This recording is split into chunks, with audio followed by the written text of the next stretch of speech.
Nice. We'll still be a few minutes before we kick things off.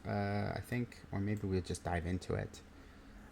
We did say we'll give a moment for the other people to join, um, and let's test if everybody can hear. If you don't mind speaking, Test, Hello, test. testing. indeed, that did work. I am here. Excellent. Hey, I hear that. Did you hear that on the stream? That bring noise? Nope. Good. It's something that I will hear. It just charms me.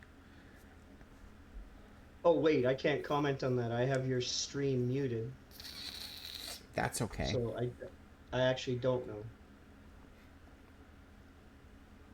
Maybe it is just something that happens. Or maybe it isn't.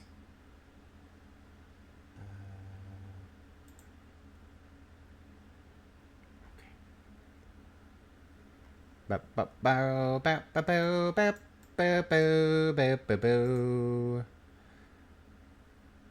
What was Levels. the final decision on Press the Talk? I mean, I forgot about it until right now. So, uh, like 99% of the battle is to wear headphones because then Okay. all the noise you would hear from the music playing or from people chatting gets cut right out, and any chance of echoing gets cut out as well. Okay, so I suppose we should just explain to begin with that this is our inaugural session of X-Men Mutant Proud. It's our attempt at reimagining classic Claremont era X-Men stories. Um, and we've given it an 80s twist because it happened in the 80s. Those comics are from the 80s, so we're trying to give that vibe. If you find that during this experience the music is too loud, let me know. I will be paying attention to chat. I'll be honest with you, I'm new to streaming, so welcome. And also, I'm definitely new to tabletop RPG streaming while we uh, while we kind of juggle stream stuff as well. Um, Thank you for joining, and if you do join, I hope you like it. We're working towards affiliate, um, and there's there's a lot of info that you're coming in media res. This is a game that we've been playing for a while now, and there's a lot of expanded universe details. Um, you'll find that this isn't 616 for Marvel. Of course, we're playing the Marvel Multiverse RPG game. So if you're interested in that game or just love Marvel Comics and X-Men, then I hope that you enjoy this. And we're learning the system just like everybody else is, and so mistakes will get made.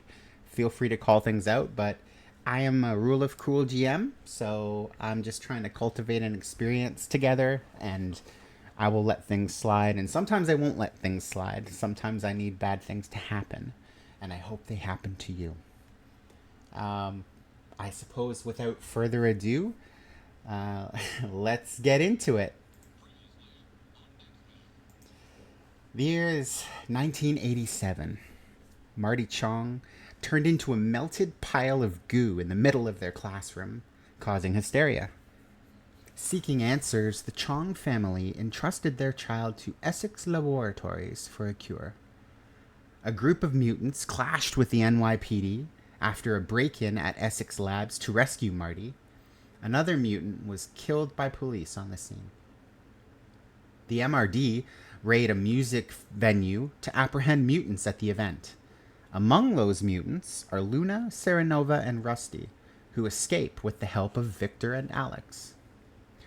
Holly, the daughter of mayoral candidate William Wilder, accepted a scholarship with the Mutant Response Division headquarters, where she and Alex learned about mutant detecting technology. Henry Peter Gyrick becomes suspicious that Holly is a mutant. Outside MRD headquarters, Victor and Marty discovered the unassembled parts of a giant freaking robot in a freight train, and naturally set fire to the robot, hoping to slow down production.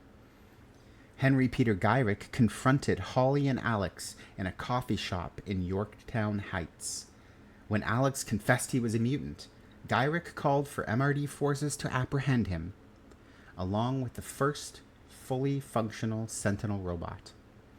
The team managed to destroy the mutant hunting robot and escape. Later, Victor and Luna meet Sally, while the latter is being accused of being a conniving, shoplifting mutant.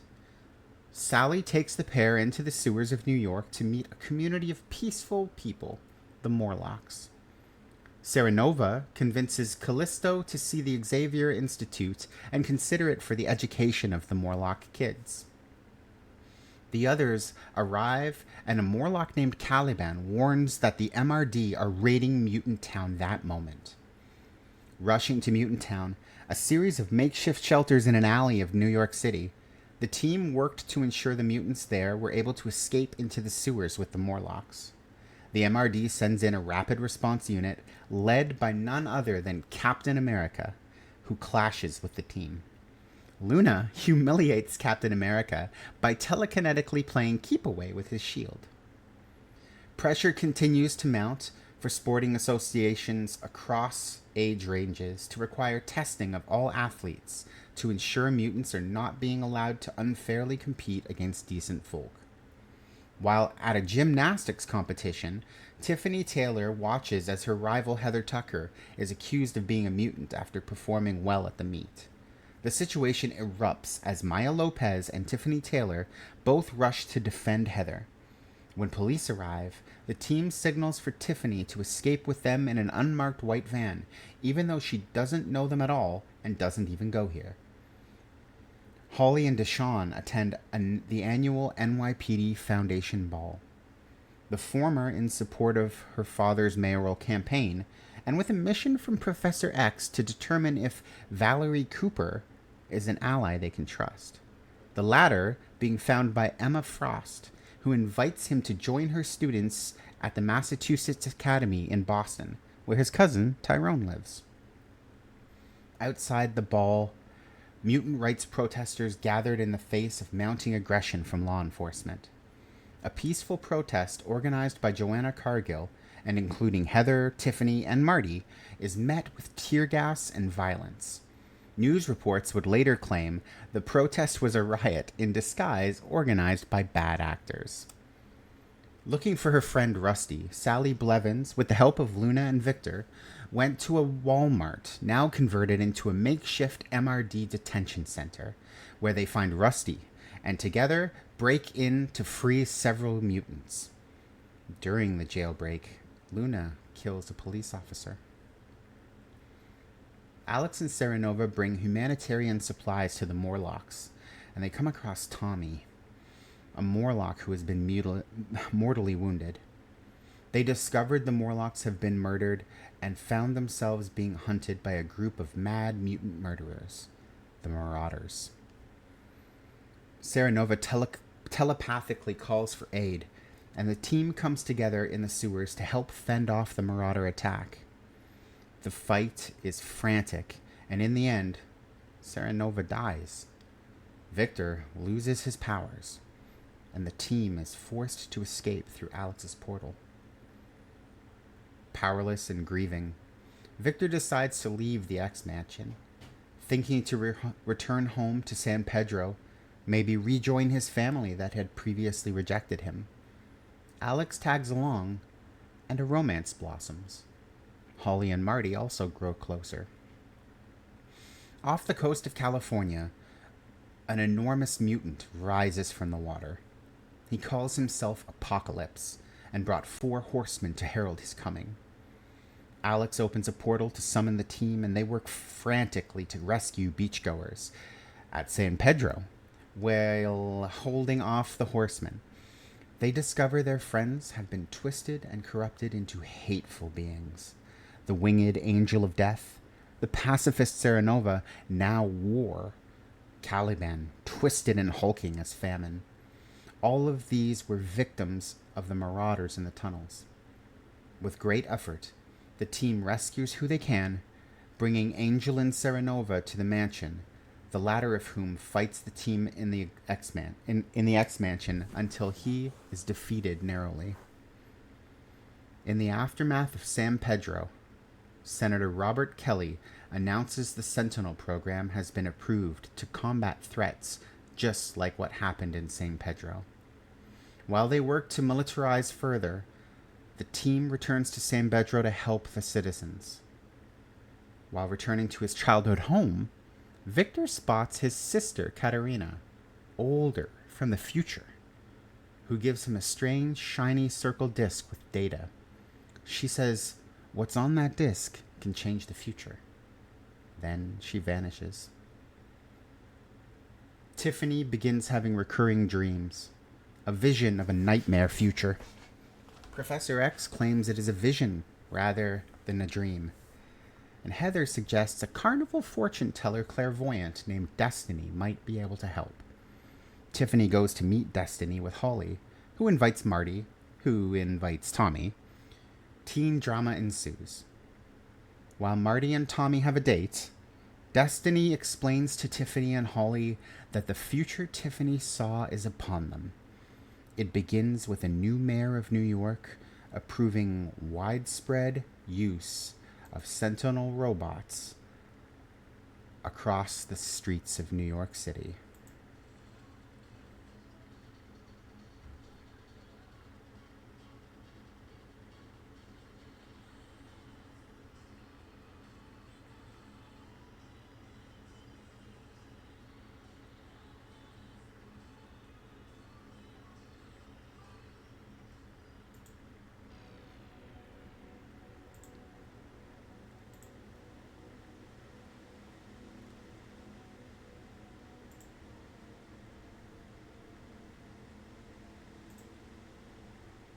The year is 2020. Fascism has risen across the West. States, provinces, nations embrace anti-mutant conservatism or find themselves surrounded by Sentinel robots. Captain Marvel and Iron Man died with Seattle. Alpha Flight died with Toronto. Paris burns. The heart of the West has blackened. Sentinels are used not just to murder mutants, but to oppress and control any marginalized group. The media reassures decent folk that the internment camps are the best place for trans people, gay people, black people, poor people, disabled people, woke libtards. The list goes on and on. Tiffany had gone to the UAE to meet with someone about sending a message to herself back in time. She told the others to go to the Burj Khalifa to meet with her there. And so we find ourselves in that place. Once I grab the thingy.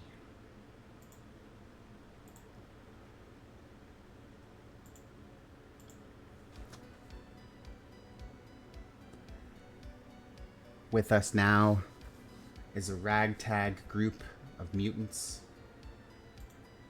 the survivors who have managed to live a bit like cockroaches, fall between the cracks of society, find a way to survive anyway. But along the way, they've watched so many of their friends pass away.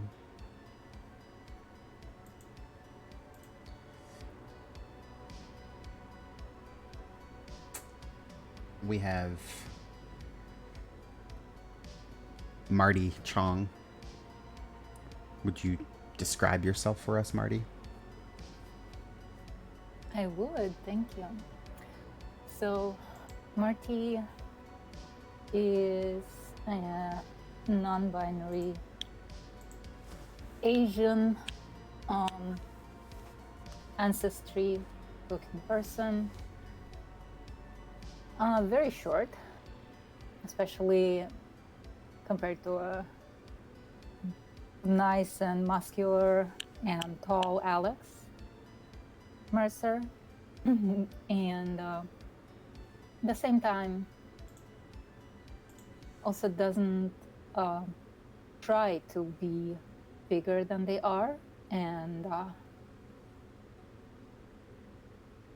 through the weight of the grief, just seems like they keep shrinking. So Marty probably is still in bed because is it nighttime? It is nighttime again. It's proven to be a safer time for travel. And where you've found yourselves perhaps in a rundown, half destroyed bit of wilderness somewhere, I don't know. Where would you have all holed up as a group? Someplace nobody would think to look, not even giant, oppressive.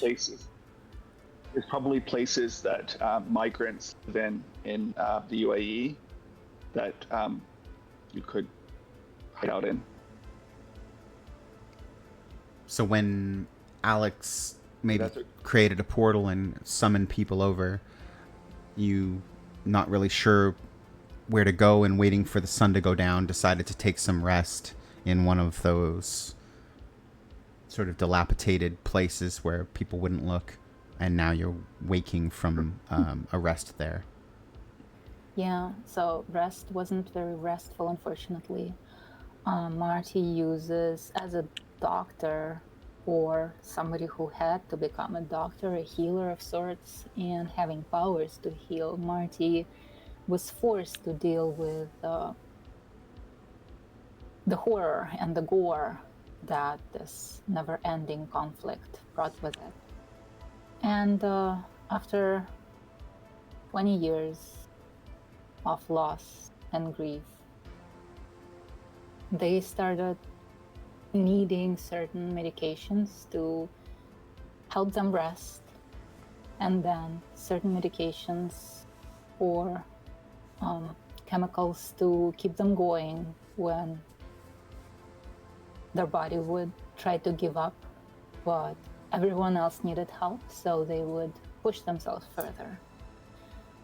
And this time, it's not even time to go yet. In their brief moment of rest, they're sleeping in a sleeping bag, I would assume, somewhere in a quiet, unnoticeable space. And they wake up suddenly in cold sweat, because what they dream of, and it's a recurring dream, of how they weren't enough to save people they loved, Tommy, who they dated and then hurt because of their ignorance and inability to make choices, Holly, that they had to sever their relationship with, and how they all died without Marty being able to save them, just being moments late to bring them back. So they sit there in their cold sweat, a very familiar feeling.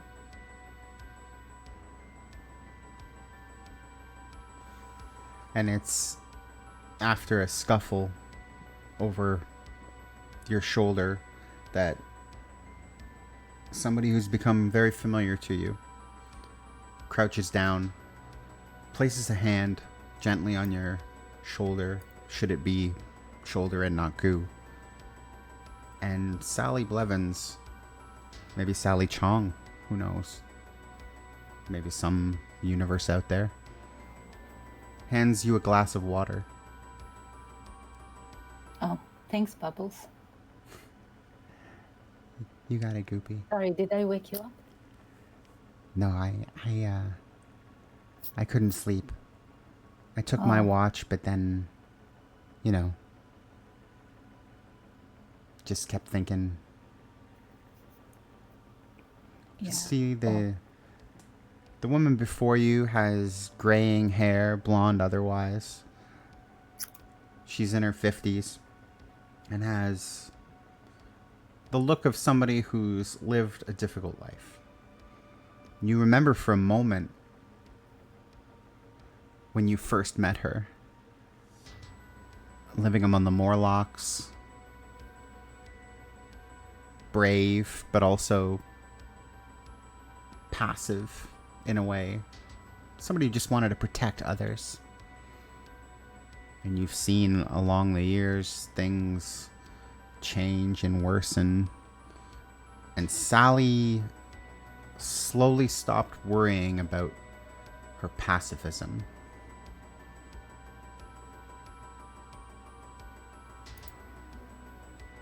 Marty looks at her,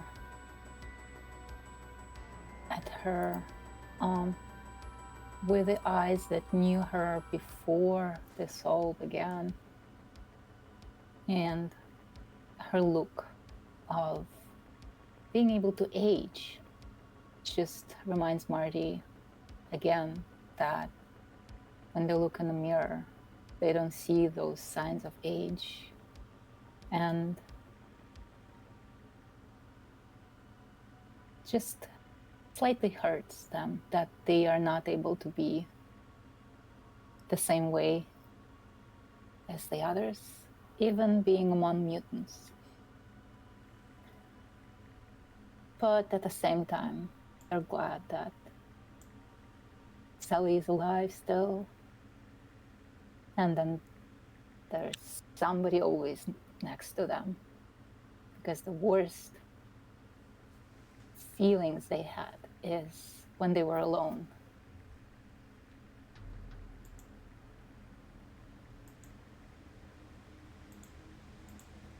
Do you want to go back to sleep? The sun's finally going down. I think we might want to start moving. Oh. All right. I'll then start to pack things up. All right. I'm going to bring some water to the others. There isn't much, but... Sally stands up and heads over to the other blonde of the group. Perhaps, Gray himself. Alex Mercer. Describe yourself. Well, it would probably be easiest to describe Alex almost as the inverse of what he once was. So I'll start with that. Who was once a very carefree, a very laid back, and someone who took great pains to put others at comfort. Upon the Sentinel attack upon the X-Men mansion and witnessing the destruction, the devastation, but to Alex, most importantly, the death of who was his partner, his best friend, of whom they had a beautiful relationship. But upon Victor's death, something broke inside Alex.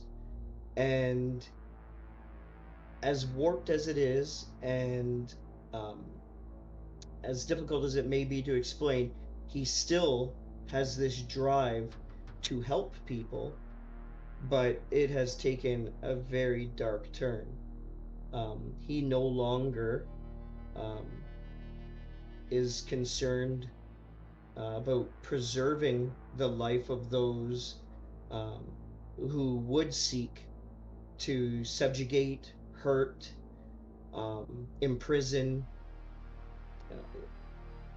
those of whom they see less than themselves, and he makes it extremely clear that there's no brokerage, there's no wiggle room that if that's who you are and you're subjugating these minorities and these groups, um, you're done. You're absolutely done because Alex is done. Um, on a different note, it's no matter where he is, whether it be if we're in an underground bunker or we're in a desert or we're in a city, um, Alex always has his black Camaro, or sorry, my apologies, Trans Am, Firebird Trans Am, who of which did belong to Victor at one point, and it meant a lot to Victor. It represented um, many things, of which Alex, over the time that they spent together, just how important the car was to him. So, upon Victor's death, it became the last thing that he had uh, to remind him of Victor and as to what Victor might have been and represented. So that car goes everywhere he goes. It's also massively modified now since the mid '80s, um, but it's a signature. Um, Anyone who knows, if you know, you know. Uh, if they see a black Trans Am barreling down the road, they know exactly who's coming at that point. Um, Alex himself, um, he no longer cracks jokes. He's no longer the jovial person he once was. Um, he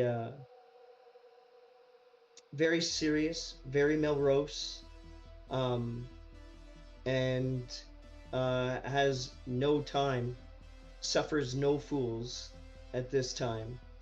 Uh, Physically, as you see, he's an older version. Um, Still, amazingly, he still has that huge mop of blonde hair on top of his head, but he's older. the The lines are there, the the scars are there, um, and he lives day to day, but he does have a plan. Um, he he had been since the first Sentinel attack upon the mansion, which was near the beginning of the fall for everything. He did disappear for a while, but when he came back, um, he was breaking into facilities. He's breaking into camps. He was taking no prisoners and freeing everybody that he could. Um, and he's had a few tussles with people of whom they would have been at one point on the same side, but they are looking at things from a different perspective. And Alex is done with that. And so he he he is set in his ways and he's going to do things as he sees fit, and um, consequences be damned.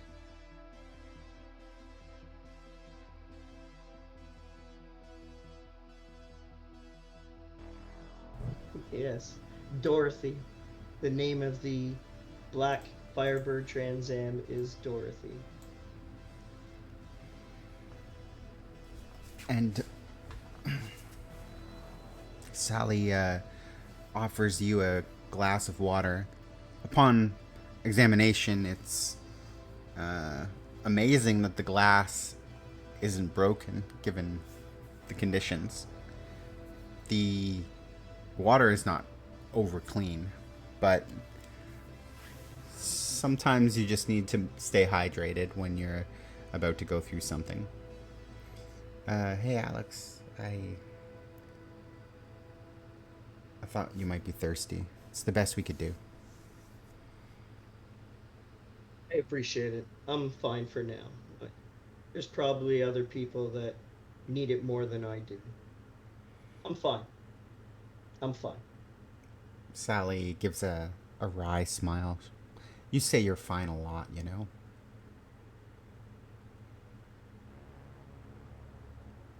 What can I say other than what I am? I know. I know. Um, the sun's going down, so we should probably get ready. I I don't suppose one of your fancy portals could get us up there. Apparently it's near the top of the tower. I can get us there. All right. Well, I'm I need to be in a position to where I can see it, as I've not been there before. But once I've laid eyes, we're there. I'm I'm checking on Rach next, but do you think you can maybe check in on old Mr. Mustache? He's a little slower to wake up than usual lately. Yeah, I'll give him a kick. All right. And Sally heads off to look for someone else in your group. Alex, you come across somebody you've known for, gosh, most of your life at this point. What used to be pretty fantastic dark long hair is cut a little bit shorter. Not by his choice, but after a battle, some of his hair got sliced off in some sort of sword fight, maybe. His mustache is still there, but he's got white, almost silver, let's say, at his temples. It's the man you've known as a caregiver and a confidant and a rock. But Forge is now in his 70s. And his genius has kept all of you alive. And now his genius is struggling to keep himself alive, despite all of his power, the ability to conceive of any machinery and create it. He has as of yet been unable to, perhaps because of resources, extend his own life beyond the aging lifespan of a veteran who's now seen much more battle and grief than any person should. And he's laying there, his prosthetic, not like you remembered it, but more of hodgepodge pieced together. A bit like Dorothy, as she's had pieces of her replaced over the course of many long battles, so too has Forge been experiencing the same. He's snoring louder than you'd want for a clandestine venture. But you get the sense that even though he's snoring, he's not having a particularly good rest. He fidgets and his eyes tighten, his brow furrows. He mumbles from time to time. Every night, or every day, whenever he gets his chance to sleep. And unlike some other of you, he doesn't have trouble sleeping.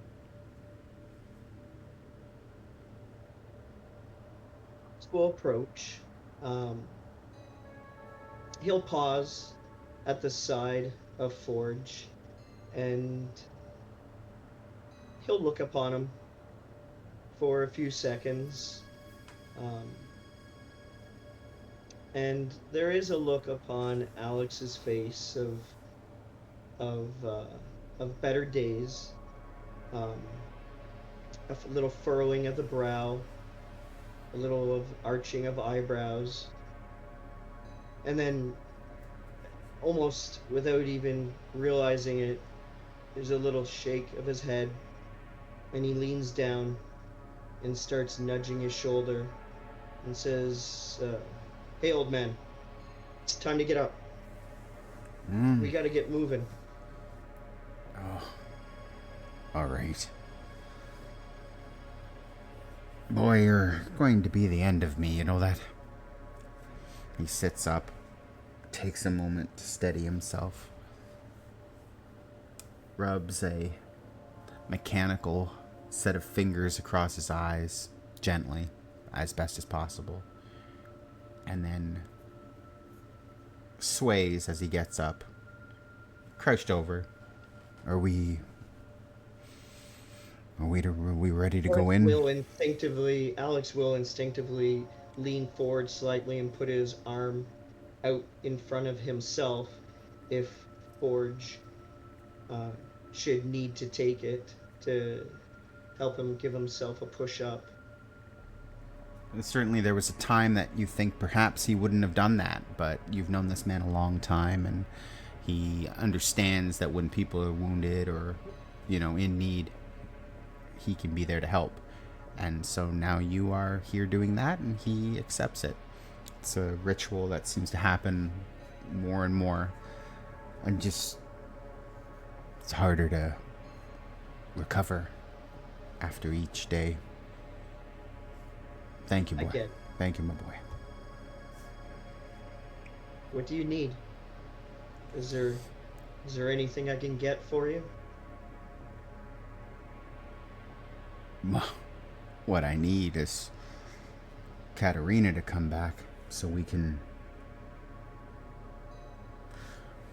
end this, find a better future. But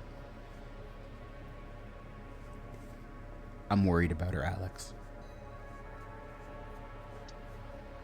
Kat's a capable person. She can hold her own. She can take care of herself. Yeah. And though she didn't know him very long, I know that there's a lot of Victor in her. I can't argue.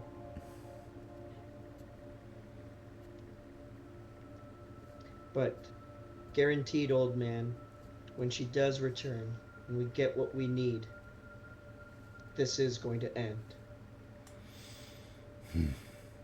It has to end. Jubes, get up, honey. Let's go. And Jubilation Lee rolls over, and she's wearing the tattered remains of a yellow trench coat. Gone are the sunglasses at this point.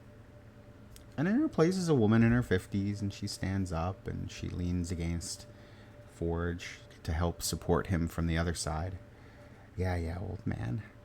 Let's go.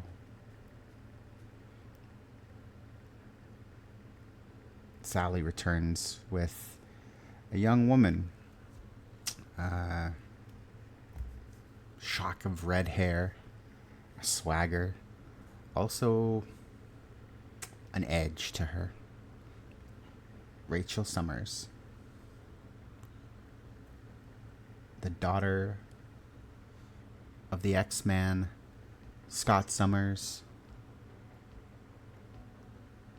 and Jean Grey, both of whom passed away years ago.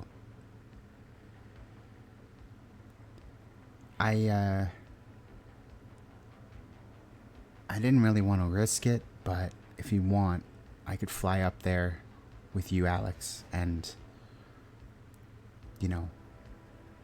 let you see the area so you can teleport us there. But with the sun going down, a sudden fire in the sky could definitely draw attention.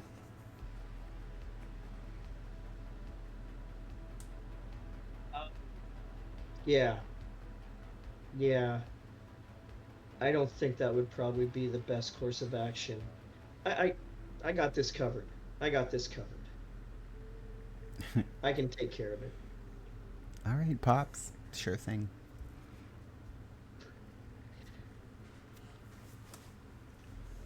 Well, um, she kind of like puts her hands in the pockets of her jacket that she's wearing, looks around. The band's almost together. Where's the White Queen? She rolls her eyes, and stepping out from behind a privacy shade that she drew for whatever reason is a woman in her late 60s, Emma Frost, who steps out wearing white, doing her best to keep it from being overly scuffed, but what can you do under these days? Well, darlings, let us go see this thing done. You are sure this is not a trap, right? Your friend Tiffany told us to come here. The message was authenticated, yes? And Jubilee just snorts and says, yeah, it's fine. God, you're such a pill, Em. Let's go. Let's go see why Tiffany is taking as long as she is. Alex, do you think... You said you handle it. Handle it. Get us up there. We ready? Forge is Is everyone prepared? ready as I'll ever be. Very well.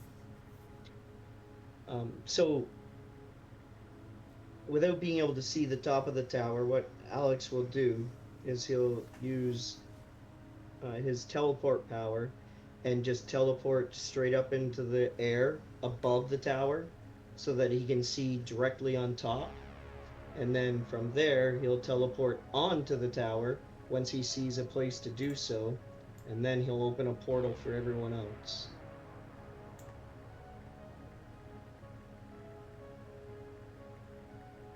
All right. Let's see. So, I'd like to see the first roll of the game from Quantum. Oh. There we go. No pressure.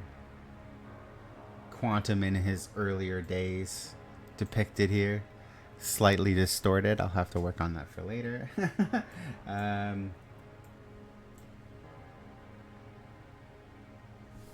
What you're trying to achieve.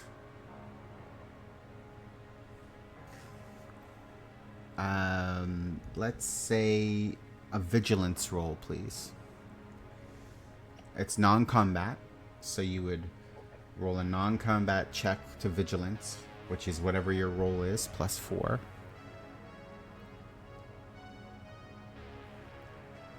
And I'll just go over to Combat Baby for a second so we can see that. So your vigilance roll was 15, which exceeds your defensive score of 14. But I suppose I could make it difficulty whatever I wanted it to be.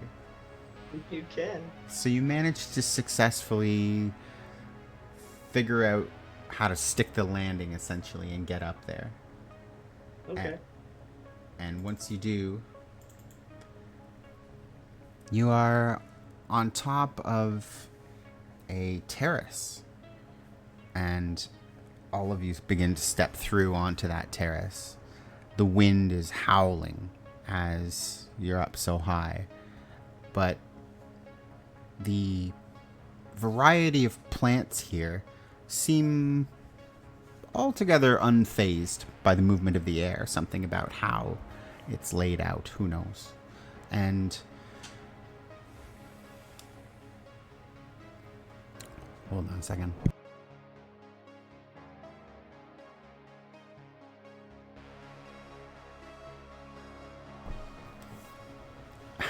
Sorry about that. And perhaps seated there up on that terrace might be Gaith, if you don't mind introducing yourself and explaining what you look like. Sure. So Geith is looks a lot younger than the rest of you. He appears to be an 18 or 19-year-old Arab man. He is richly dressed. He has rented out the entire lounge. The lounge is the 152nd, 154th floors of the Burj Khalifa. So he's rented out the entire lounge for privacy and sipping a drink while he just watches Alex teleport in the air, like it's a mild entertainment. The only other people on this floor are young men, mostly of South Asian descent, who are wearing nothing but loincloths and face masks because there is a pandemic going on. He is at a small table, and he gestures for you to join him, as primarily looking at Alex as he's coming through, and says, I did think you'd be quicker than this. Your companion is renting my time by the minute, but I suppose she's still preoccupied.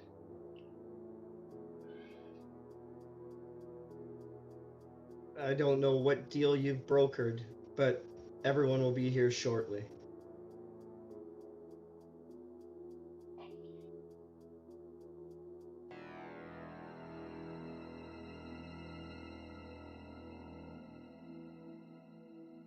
And as if on cue, the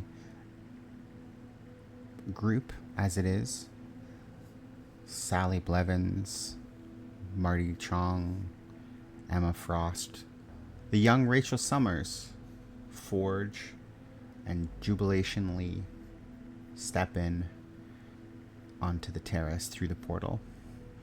Whoa, this is not at all expected. Holy shit, are those plants? Jubilee runs over to the trim of various flowers and shrubs and just enjoys for a moment just the briefest glimpse of a return to the happy spirit. I used to hate plants, but gosh, it's nice to see them. Here, I thought you'd be stuffing your face with the hors d'oeuvres. And as if on cue, you notice that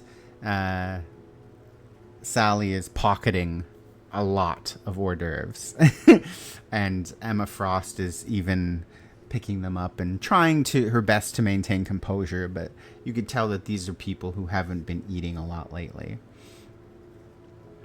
Miss Frost, it's so sad to say. I met you once when I was a lot. I saw you once when I was a lot younger. Oh, I'm afraid I can't place your face. I probably would not have been as memorable to you at that time.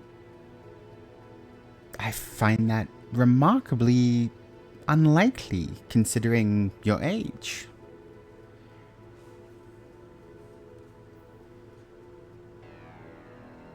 Appearances can be deceiving. He's sipping sangria, and there is a picture for. There are young men who have cups if people want to partake, and hors d'oeuvres. He doesn't have a full meal for people because he doesn't expect that people will be staying that long. But yeah, there are drinks and hors d'oeuvres. Your hospitality. Oh, sorry, go ahead. Just Marty is trying to make themselves bigger and put themselves in front of Sally, so it's not as noticeable that Sally's basically like dropping the whole tray of dirt into her backpack. So Marty's like, He's stretch noticed, and he's looking at Sally judgment. Marty knows that Sally's all about. She's like the quartermaster, so she's always trying to make sure that there are supplies. That's part of her way of involving. I want to just ask, what's Sally's last name? I think we never made our relationship official, if you may.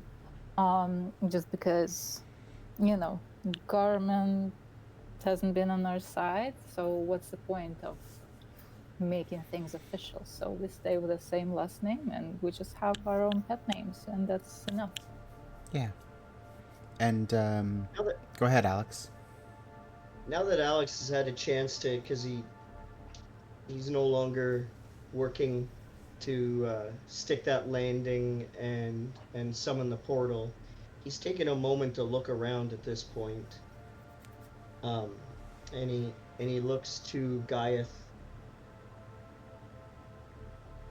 I don't know you. How does one come to such opulence in this day and age?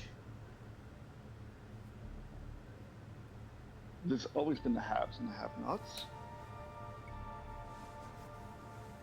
And do you think everyone? What are your thoughts on the have-nots? He just shrugs. I stay in a country that hasn't been adversely affected by the MRD because it happily enslaved most of its mutant population willingly when the MRD moved internationally. And as he says this, his body is suddenly enveloped by shadow, a strange sort of shadow, and he looks immediately monochrome, like he is a black and white sort of, like he's a character from black and white film, and he's sort of dressed that way. He's dressed in a way that the cut of his clothing kind of gives him a 1920s, like a 1920s mobster kind of look. Cool. But for the right amount of money, any sort of aberration can be hidden, given. Well, I hate to be the one to tell you this. Gaiath, right? Gaiath, yes. Right. Or Mr. O'Day. Whether they've crossed your borders or not, whether the MRD is directly in your business, the whole world is involved in this. And maybe you should be thinking about whether you need to get more directly so. Yeah, I'm quite aware of that. The UAE has had mutant slaves for decades. And the point is that they're not able to detect me here, and I assume they're not able to detect you either. Your friend Tiffany would have set you up with the same sort of evasion technology that I use for you to even get this far. Right. Okay. So it's not really my problem. So I'm here because you're paying me. I get that. And paying a handsome sum, I'll have you know.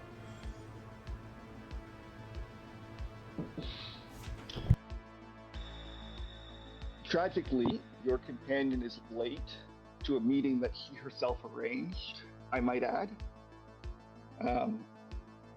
I suppose she's still mucking around with the timeline. I know there was other information that she was interested in, but to be honest, I don't think that you have any more means of paying me. You don't need to rub it in. So my revenue streams are a little light right now. I'll bounce back. I always do. Well, should that occur, I do have other things that may be of interest to you and your resistance movement. Oh? Rachel slips up, takes her hands from her pockets, and puts her hands on the table and leans forward. What do you know?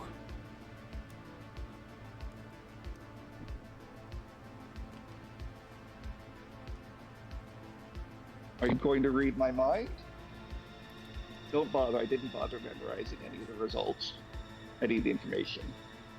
But we do have a mole in the MRD, and he glances over to his left, where one of his assistants, who's taking notes on a tablet, is standing.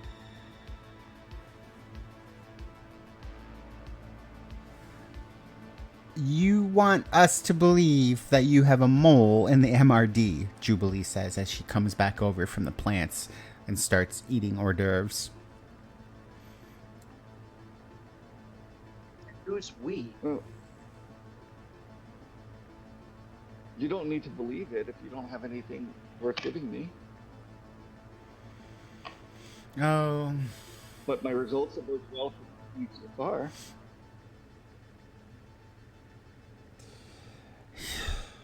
He's got a point, Rachel says. I would think a human mole is less improbable than a psychic time machine. Yeah, all right. Pay the man. Emma kind of pauses as she was in the middle of sipping her sangria. You can tell that she's working hard not to spit the wine out in shock. I just finished explaining that my revenue streams are a little light. I'm not exactly sure that I want to have this conversation with servants around, but I don't think that we're interested. Because you don't have any money. Maybe in a few years when you have a little more money.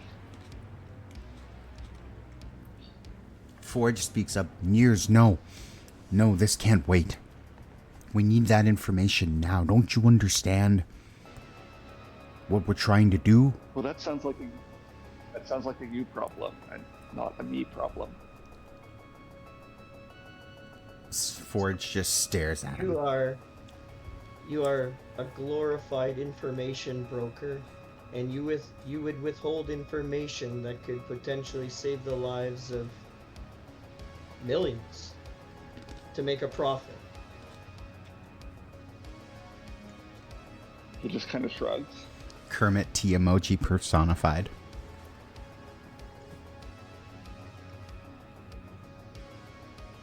It's always good to know who we're dealing with. Rachel snorts a laugh.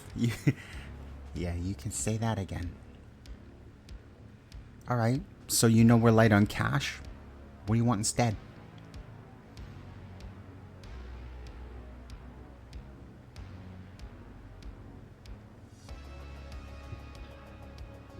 What do you have to offer?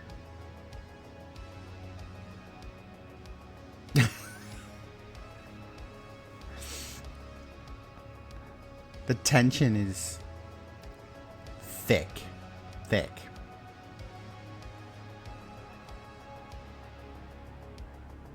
Rachel turns and looks out at the sky. Things look very different here. Back in the United States, most of North America, There's almost a curtain of sentinels in the air at all times, like a satellite halo. And here, not really. Nothing like that. Here, it's almost as if it were 2020 somewhere else in a different reality, one where people stream on Twitch. But as the pandemic is going on around them,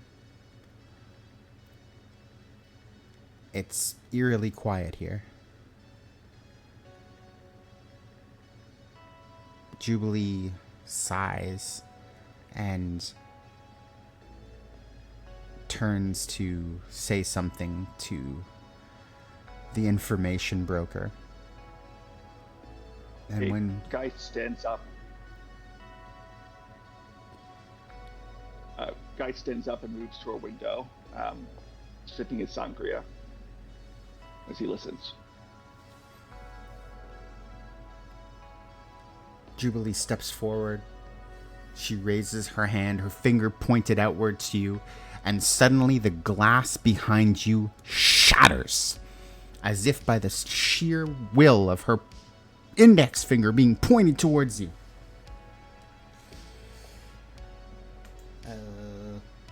I go here now. And as the window behind you shatters, purple and blue, steel, metal, plasteel, whatever, crash through into your area and absolutely vaporize the information broker with a collective beam from all three of them. He whips around and just has enough time to say, "You little bitch," before he's vaporized.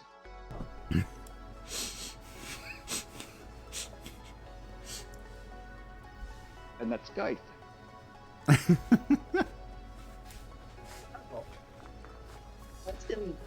That didn't last long.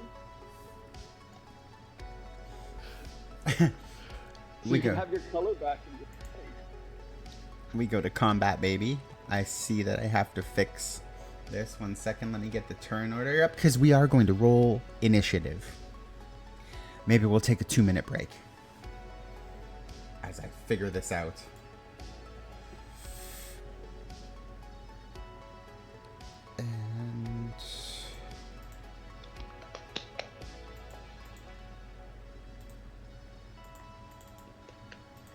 And I don't know how to do this. You want us to drag our avatars onto the page so that we can click on them and do our thing? Yeah.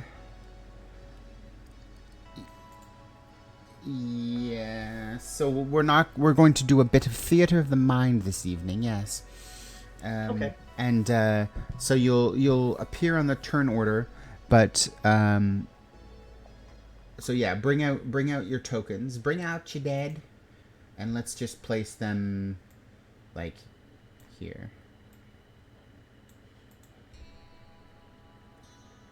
Just off to the side here. Bloop. Can you still touch that now that I've interacted with it?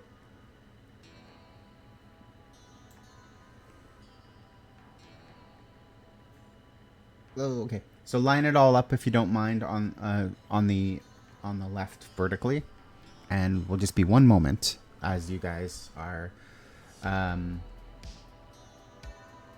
You'll have to basically, I think if try left clicking on your token, and then opening up and hitting your initiative, but it may not be set up for that. Where is initiative, anyways?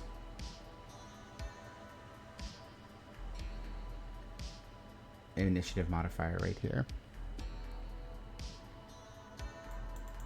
But if that doesn't work, then right click and add to turn, and then take that roll and put it into that space.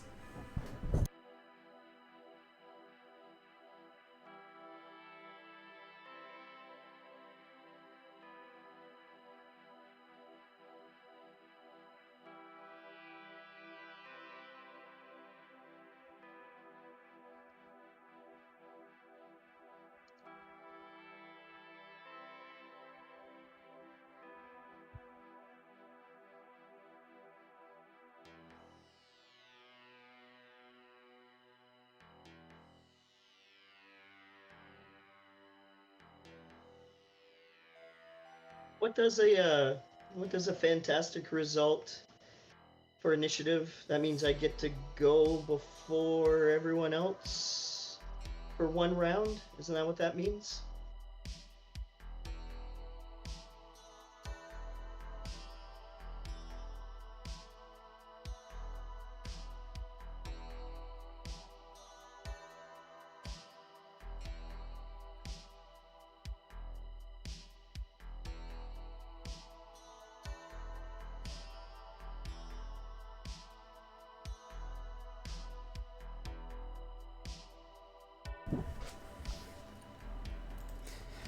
It should totally mean that, yeah.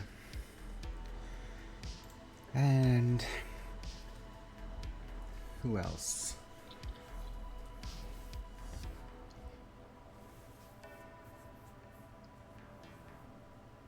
Oh, I suppose I shall have to bring out all of these as well. Goodness, why are Hey, these? I've changed my model for oh wait, sorry. This would be a transparent background. I just changed myself to a pile of ash. Wonderful. Oh, that's perfection. I'm sorry.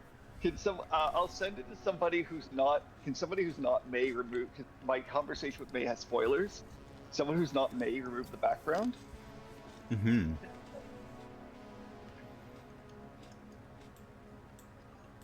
It said it was a transparent background when I downloaded. I don't understand why I didn't do that. They lie to you like that. Okay. So Ocelot is saying send it to him and he'll take care of business. So we're going to Great. add turn. Add turn. You just throw Ocelot under a bus. Oh, no, I It volunteered. says it right. It says it right there. Where? Where? Oh, I see. In Okay. chat. I was looking at the. Okay, never mind. Whoa, good job, Forge. Forge coming in with that 16 hype train, whatever, computers. What's Phoenix doing? Initiative Modder 5E. She gets Edge. Did that come through? I think it did.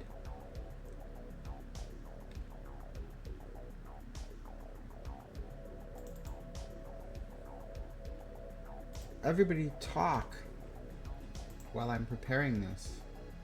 My brain's too slow to do this quickly.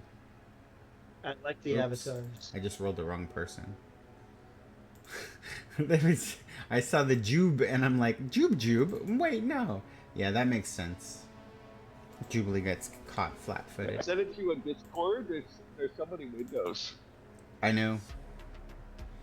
And a fantastic success on initiative is a surprise round. Nice. So like old 1, school 2, 3. 2014 D&D. So Sally Blevins. Skids is gonna go fantastic as well. And then we need Emma Frost. Of course she would. She's so capable. That's right. 18 for Emma Frost. And then the Sentinels. Come on. That's pretty good. It's pretty good. Alright, so Really good. it's really good. But as the information broker Gaith? I've forgotten. It doesn't matter. They're a pile of ash. As the pile of ash. This is why I didn't know the creation. And I'm like, oh, I guess it's Guy. Yeah. Yeah. It's which one is it again? I, Gaith. Okay, so Gaith vaporizes into a pile of ash in front of you. The Sentinel's weaponry has greatly improved over the decades. And these three in particular seem to be top-notch models. And you can hear the roar and see in the background that more of them are coming. I'm Jujube. seeing Geith being turned into a pile of ash, Alex will shrug his shoulders and like,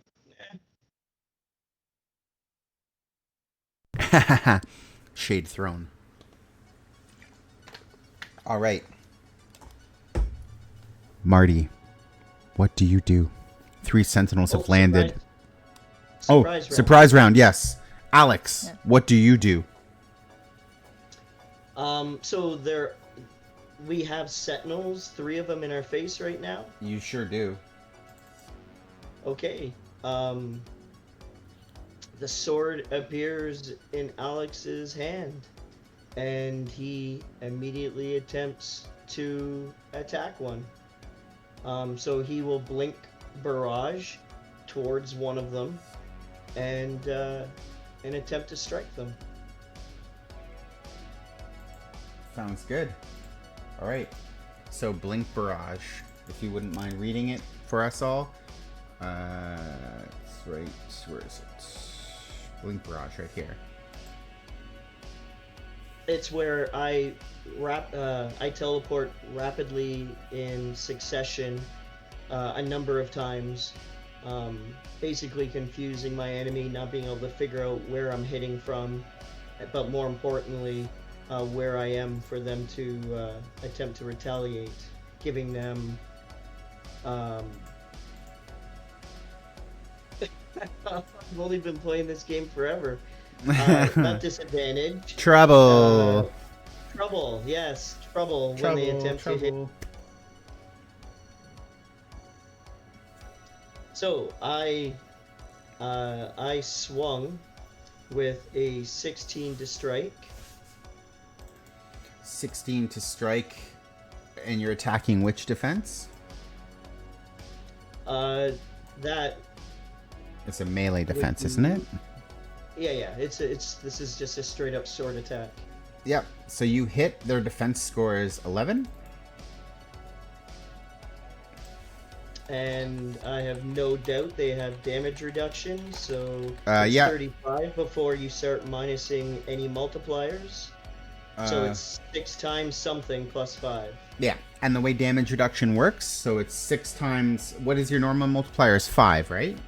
So Mine's it's 5. Instead of 6 times 5, it's 6 times 3, which is 18 plus your bonus, so 23 damage 23 on damage. Sentinel 1, which I'm obfuscating from your site.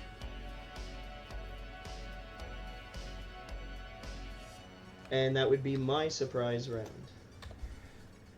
Sally Blevins slides up, and let's see here.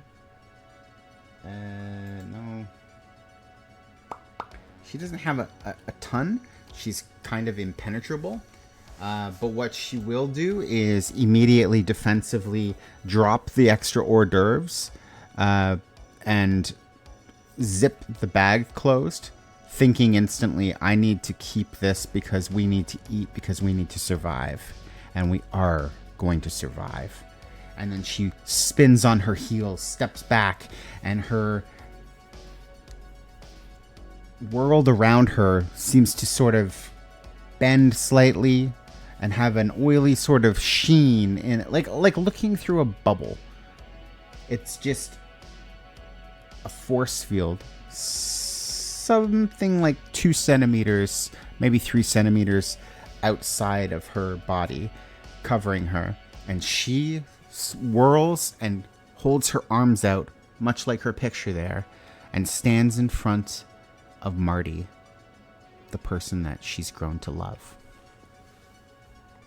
That's her bonus round. Aww. Marty, it's your turn. So am I like completely in the bubble? No, so if you see her picture here, it's only around her. It's like a couple centimeters out from her own body as a silhouette, like drawing outside the lines. But she's using her body as a shield in front of you. Oh, sweetheart. Don't worry about me. I'm hard to kill. And Marty. That's badass.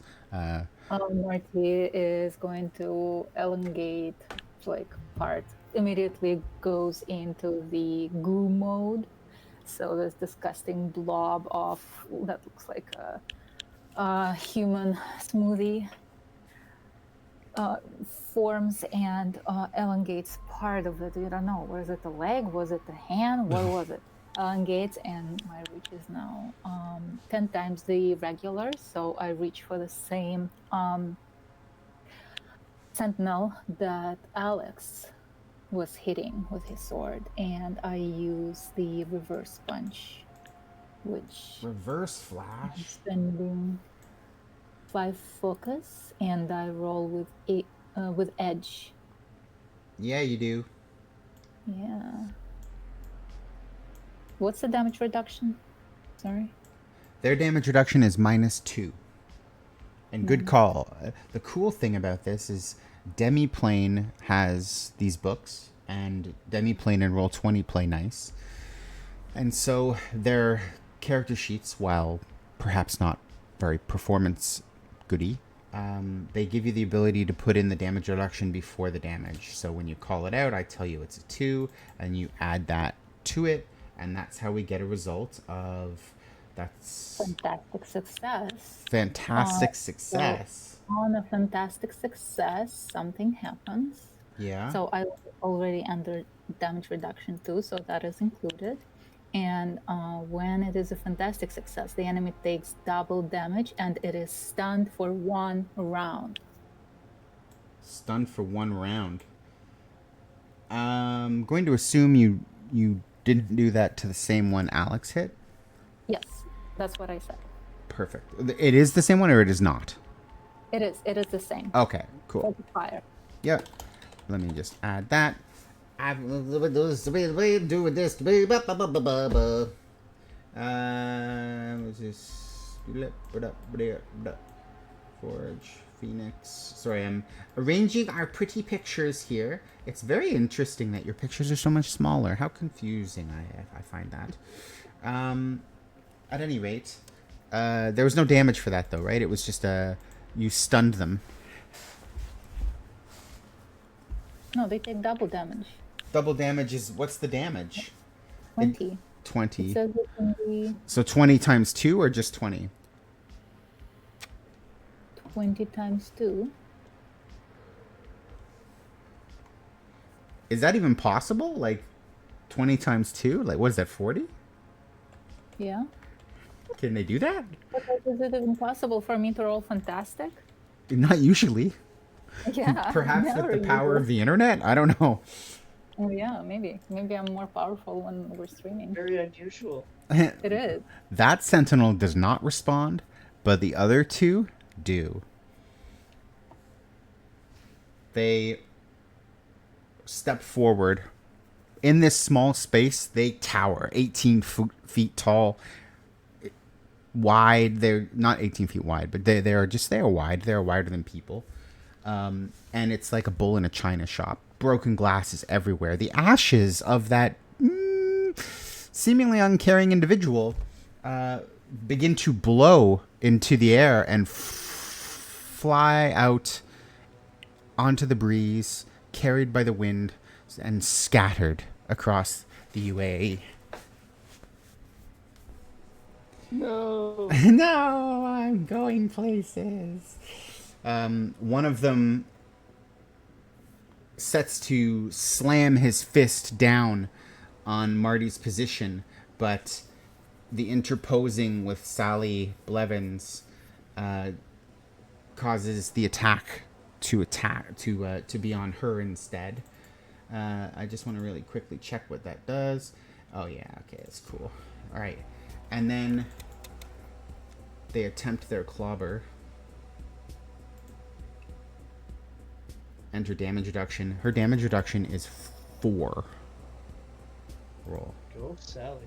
Go, Sally, indeed. However, that is a fantastic success. And even with 4 damage reduction, that I swear, one if you hit. Go off another level of mine.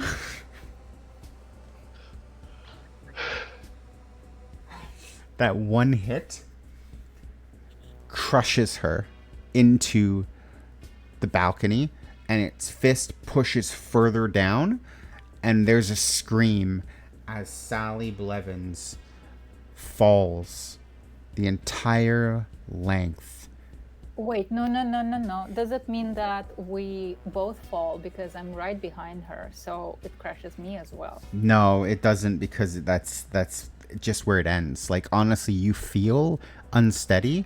You would fall, but somehow something unseen out there spares you,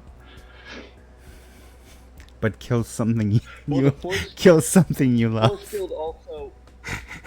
field also would move her, because it would move them, because it's like it's anti-friction. It makes her slippy, so she's slippy down. Yeah, that's what it does.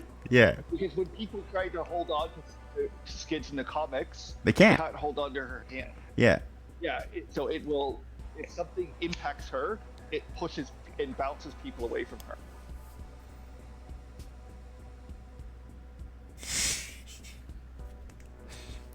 This is a new record. This This is a new record. This is amazing. Molly's partners, they lasted on all of 5 minutes in this game. I am so mad. That I am devastated. It is your fault for having a relationship. It is your fault for finding love. Oh my god. That was devastating. I need a minute. Wait, what? Oh my god. I would like to spend karma to force you to reroll this shit. I just remember I can do that.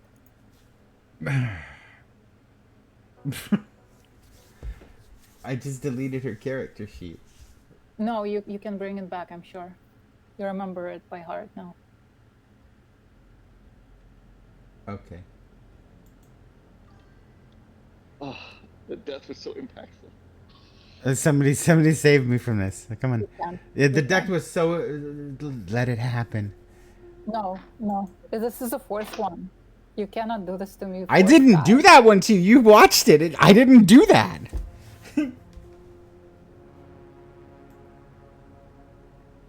Let's let it ride.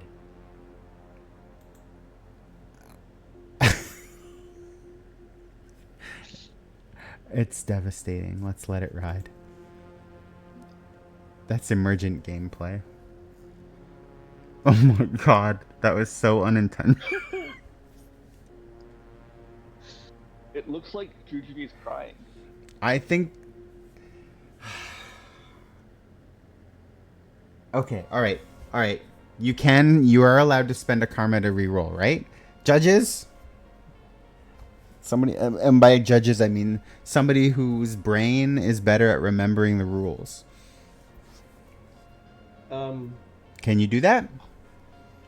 Yes, one karma can force you to roll with trouble. With trouble, right? Or with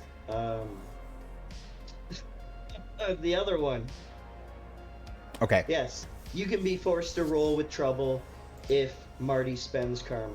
Okay. Edge, there we go. Yes, karma can make your opposition roll with edge or trouble. Oh, with trouble. Specifically, opposition can roll with trouble. That's the part. I know you can roll with edge. Yeah. Oh, that's a good question. Good question. What's trouble? That's a great question, too. Let's start with that. Trouble is when you make somebody roll twice, or roll one of those dice again, and it has to be used on the Marvel die. So when you have your dice, we roll, because this is the 6-1-6 system, we roll 3 dice 6s. 2 of them are not special. One of them is special. That was a weird way of saying that. Yeah. And that's the Marvel die.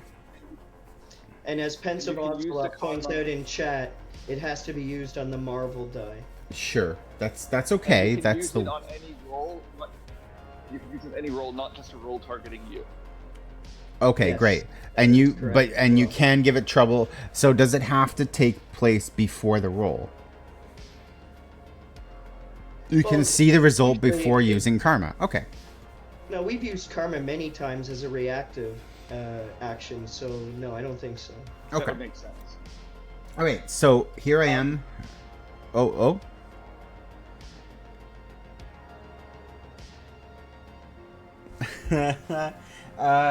You were going to say something, guys?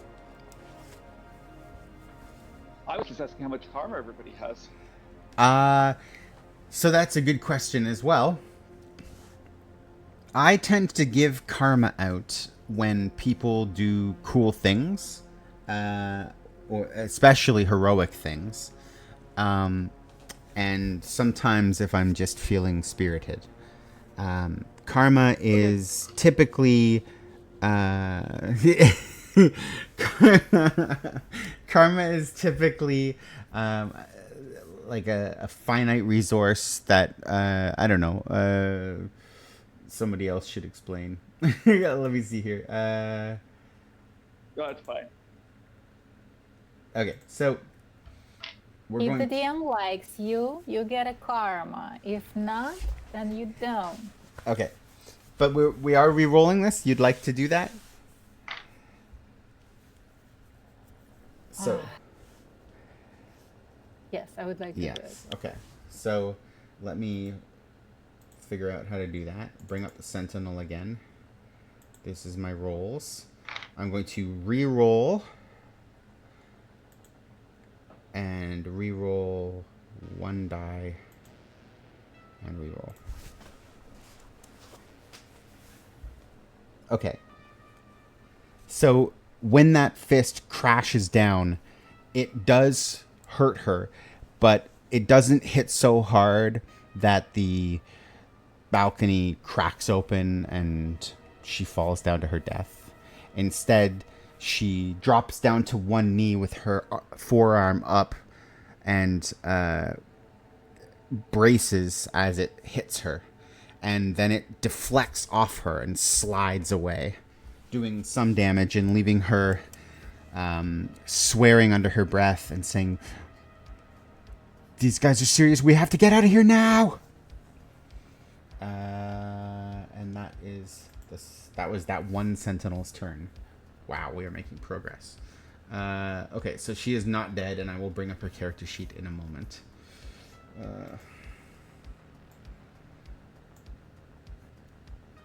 This is 20. She's only almost dead.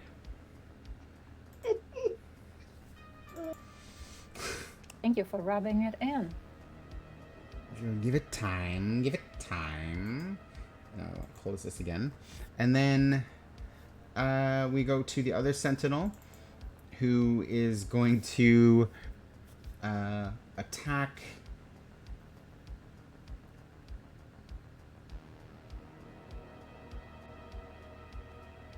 Emma Frost using an attempt at a crushing grip.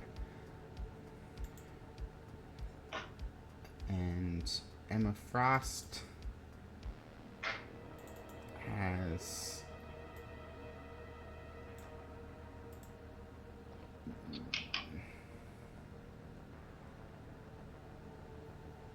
no damage protection. That's very confusing. I guess it's an iteration of her. She's not in. Well, if she's not in diamond form, she doesn't have anything. She hasn't had a chance yet. Yeah, she hasn't had a chance yet. So she just takes this. Oh my god.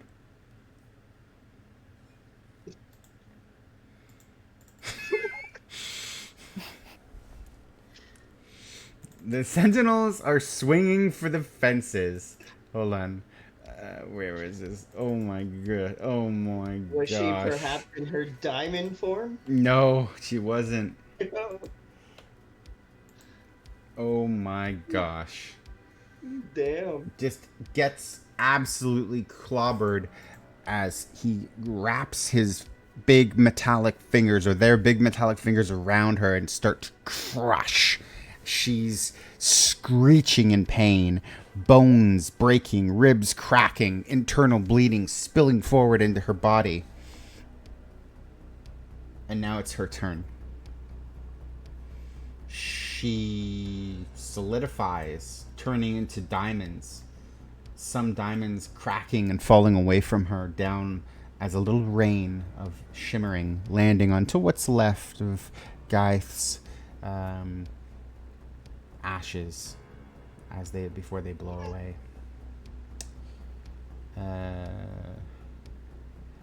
And then she cries out, "Shit, get out of here! All of you! Stop this damn thing from happening in the first place." And she will attempt to do nothing, basically. I guess she will attempt to break free? Let's just call that an attack. To add to the scene, and to make options available, I never declared that I was closing the portal. And all I need to do is concentrate, and yeah, I had no reason to break it. So technically, there is a portal still there that goes straight down to the ground where everyone started. Mm-hmm. Nice. That's good that is an opportunity. Emma Frost has gone, and it's Forge's turn. Forge looks over at the room and says, hold them off. Give me a moment. And begins to make his way in his 70s as fast as he can over, dodging cover to cover, towards a big technological computer setup with a 5080 graphics card. And he begins rifling through the drawers and looking for any sort of evidence, anything that he can use. Phoenix lights up. The entire room begins to burn brighter, so hot that your eyes have to close and you feel like you've just come out of the oven.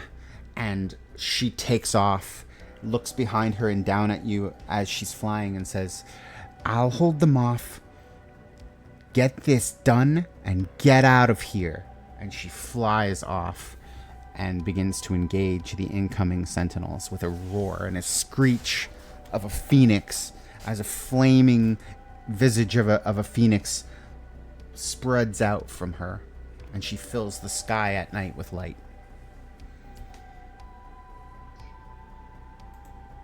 Alex Mercer. Okay. How many sentinels are approaching the top of the building? Currently, currently there's the 3 sentinels that are in the room / balcony with you, and then the other sentinels are actually turning towards the chaff that is Rachel Summers, just fiery, like countermeasures. They're all moving towards her like a heat-seeking missile. Okay. I'm gonna maintain my focus on the one that I and Marty have already struck, and I will attempt to strike it again. Because it's stunned, does it have like a thing? Any bonus? I believe stunned just means it misses its turn, but they did revamp stun in the new Avengers book, that it's nowhere near as debilitating as it once was, but yeah. Wait, do I get another sentinel attack then?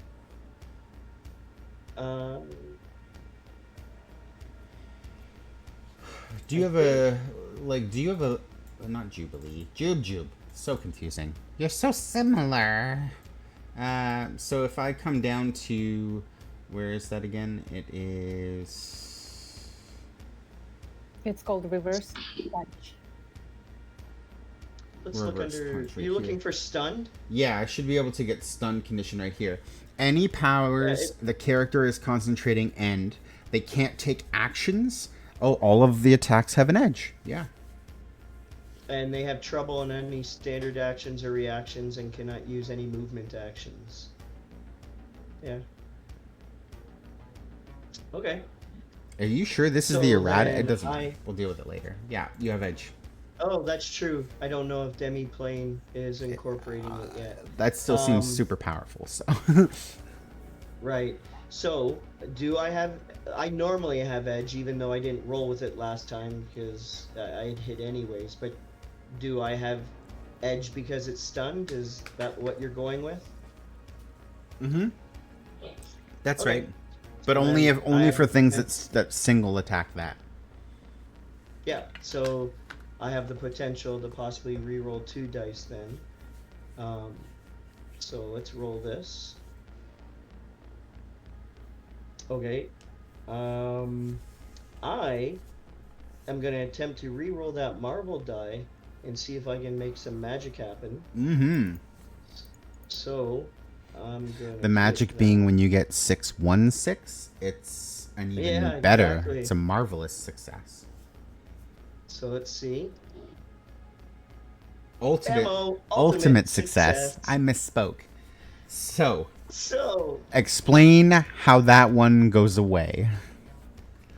well, in addition to that, because in Alex's older age, a power that he now has is also exploit, which means when I roll a fantastic success, I get to then roll again, and that damage ignores all damage reduction modifiers. So, yeah, I'm Wow. doing a lot of damage. So, here I can... as a reaction, the character makes a melee attack against the target's resilience. If the attack is a success, the damage it does ignores health damage reduction. And then, of course, on a fantastic success, it doubles. So I get to roll again now. And if I manage to do this against their resilience, so not only are they taking 70 from that attack, they're going to take... They're let's see. machines. So,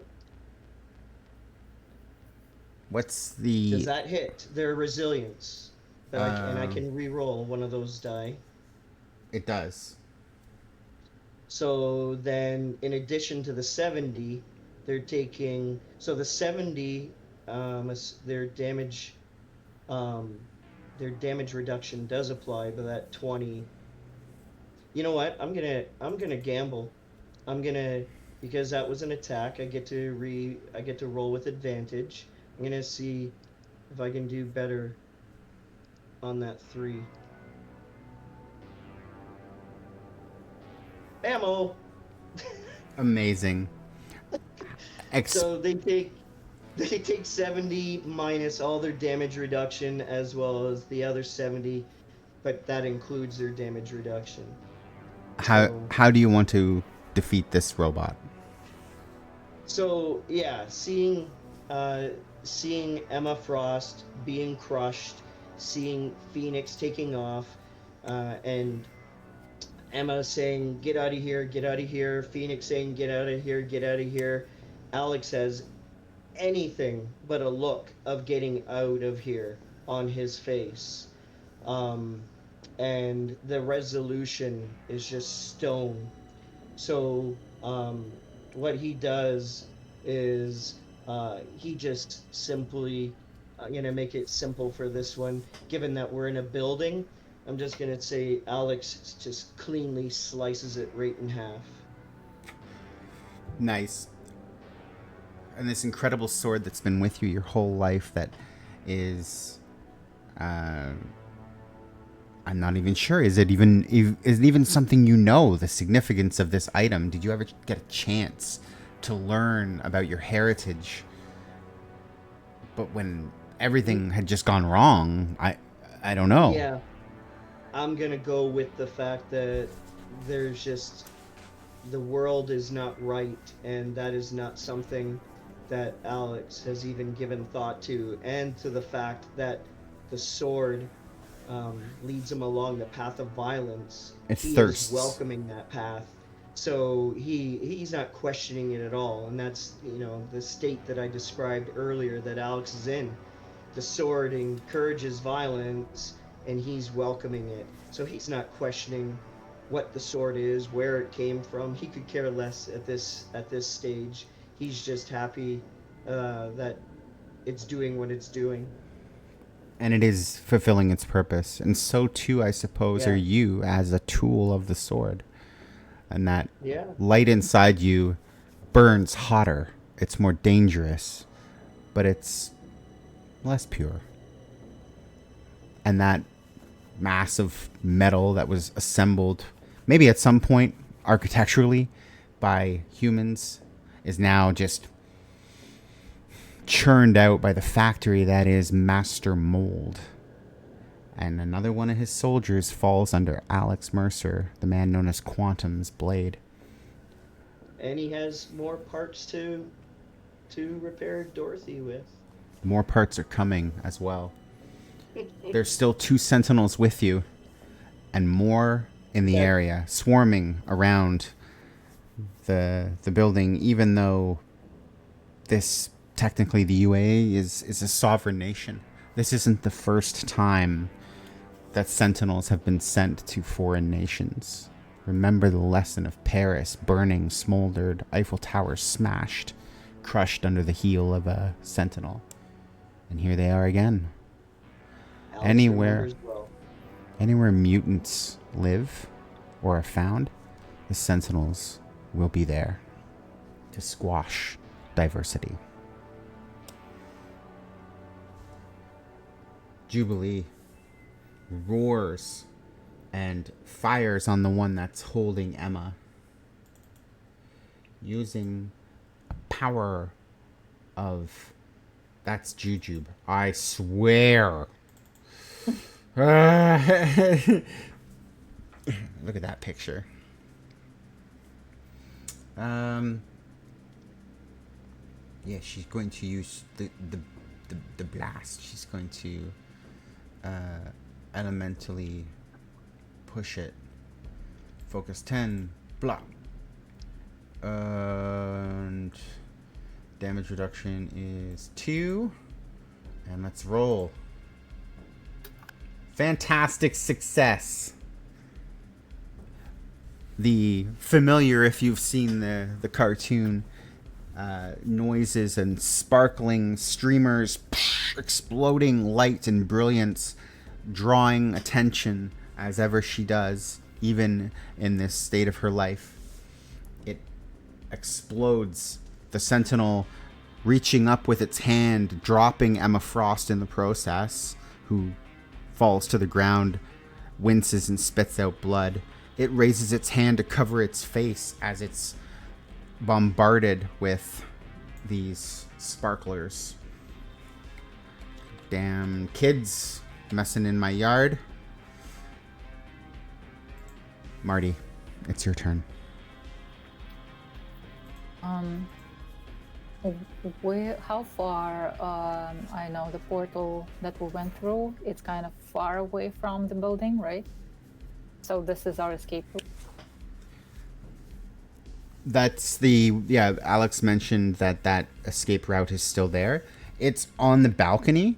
You'd have to run through the legs, basically, of these sentinels to get to the other end of the balcony, the tip where up ahead, further out, you could see Rachel Summers fighting with multiple sentinels. You'd have to head through and closer to danger. I just got this for 6 minutes. The last thing I heard was Alex slicing the sentinel in half. What did I miss? uh, Alex cut the sentinel in half, and Jubilee fired at the other sentinel, who dropped Emma Frost in order to hold his hand up towards his face. And now it's Jujube's turn. Jujube was just asking how they can escape. The portal is at the end of the balcony. They'd have to go through the two sentinels towards more sentinels flying in the sky in order to get to it. But also we Well, what are can. the Sorry, what was that? Sorry, I'm just distracted because my housemate cut off the internet without warning. Yeah, so Jubilee fired, and then they need to go past the Sentinels to escape to the portal. Yes, and luckily there's a video of this that will be posted on Twitch afterwards, so any questions can be answered there. Great.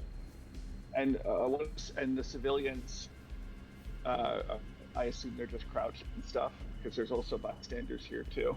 Yeah, they're straight up running. The Sentinels are prioritizing the mutants. Yeah. Okay, makes sense. All right. So, where in this situation is Skids?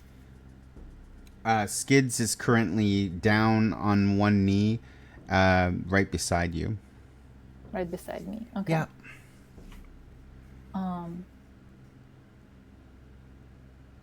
I tell Skids to Bubbles, you need to run. I'll make sure Alex makes it back. Okay? Please run for me. And use my healing hands to put 15, I think is the limit. Goopy, don't make me do this. 15. I don't want to leave you. I'll be fine. I'll be fine. Just, you're not in good shape. Please. Please, I cannot lose you too. So I'll drop 15 points of health into her. Okay. I want to give you a karma for caring so passionately to save your platonic friend. How much healing did she get? My platonic friend. No, I'm kidding. 15? Yeah. 15. Yeah, I think it's like the maximum I can do. It's still pretty good. I mean, she only had 30. Yeah.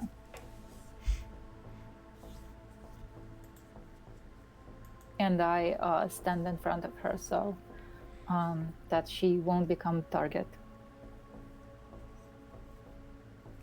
That's wonderful. It's so protective.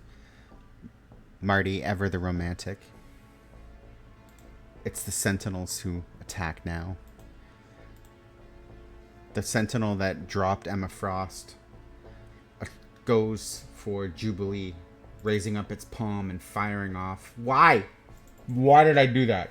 I clicked on Jujube again, everybody.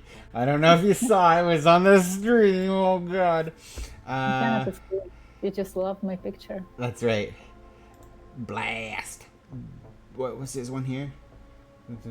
If for this attack, add +1 to the character's agility damage bonus for every 2 points of focus they spend. Great. Let's spend 100. Excuse me. What, you won't let me do 100?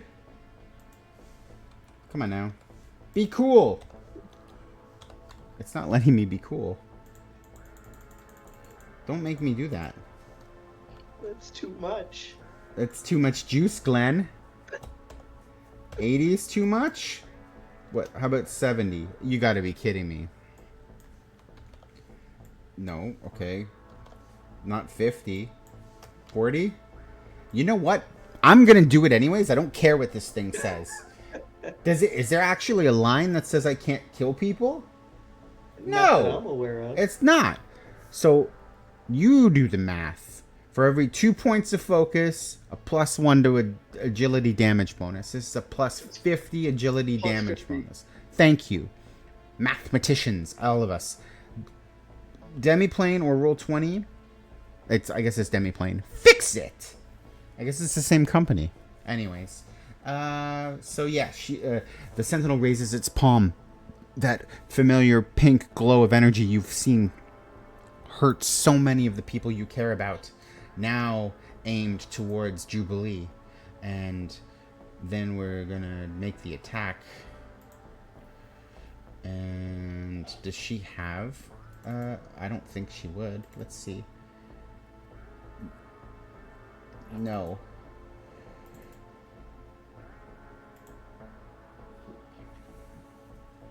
And I'm going to... Do I get karma? Yeah, why not? You can tell karma. You're the GM. I want to hurt her, but maybe I did. No, I didn't. That blast looks like it would absolutely obliterate her, just like they previously did with the information broker. But she manages to cartwheel out of the way and skins her knee. That's the revenge. Emma looks over and says, "Jubes, get out of here, darling. I'll I'll be right behind you." Jubilee then gets up and begins to scurry over towards the portal, running through the Sentinel's legs. And Emma stands up and begins to follow. No disagreement in them that they need to leave. The two of them slip through the portal away after Jubilee gives a long look back over to the others who are still fighting. And then to Forge.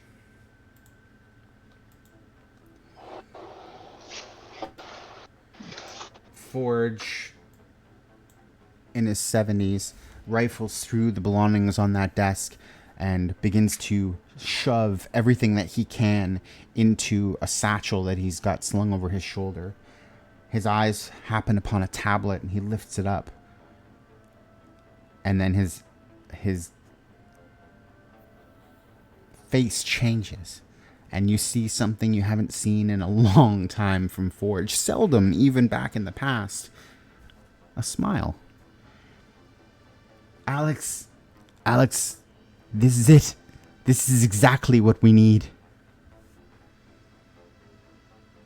Talk to me. Talk to me. What are you talking about? The mole. They talked about it. This is it. And when he says that, the Sentinels all turn and their eyes clink, clink, blink. And they have their sights set on Forge. Outside, Phoenix shrieks as she continues to fend off ever-growing number of Sentinels. Time is not on your side. Alex, what do you do? So, Forge is currently at a computer terminal, so this revelation that he had, it's on a computer screen in front of him, or some data feed that he's getting? On a tablet, like a Microsoft Surface that he has in his hand, holding it. He stuffed everything else that he could into a satchel. He has the satchel too, but it's the tablet he's waving. That's what really matters. And is he waving it as such that he wants to hand it over, or... He's waving it like a 70-year-old man who's finally felt a bit of hope. It's not really aiming it at you, but if you think he could throw it and you could catch it, that could be something. Okay. And we still currently have 2 Sentinels on the roof with us, correct? Yes, they're standing in the room with you, yeah. All right. The room, to describe, is like, it's a terrace, and then there's the apartment, and they crash through the windows. So they basically turned the whole apartment, or the whole, not apartment, really fancy penthouse. They turned that whole thing. It's a what? It's a 3-story lounge. Yes, there you go. And they turned that thing into an indoor-outdoor experience. Okay. With that, what Alex will do is he will blink barrage right to where Forge is, as Alex no longer needs to be beside an opponent to attack them.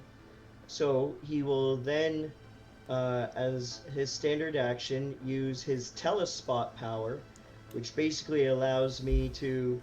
I just create a multitude of small portals all around me, and I can attack through them, use them to deflect attacks, and I can attack people 30 spaces away.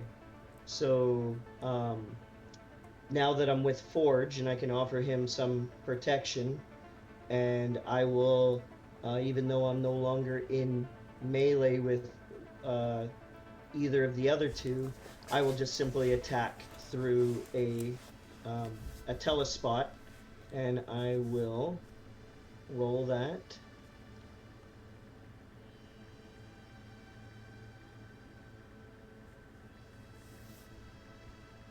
And I'm gonna re-roll that one. Although, yeah, I'll re-roll.